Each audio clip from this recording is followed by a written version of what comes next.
மாறாததற்கும் குன்றாத வலிமையும் கன்றாத இளமையும்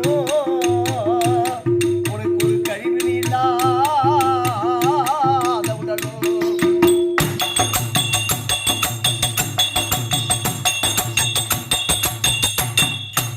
கல்யாணம் மனமும்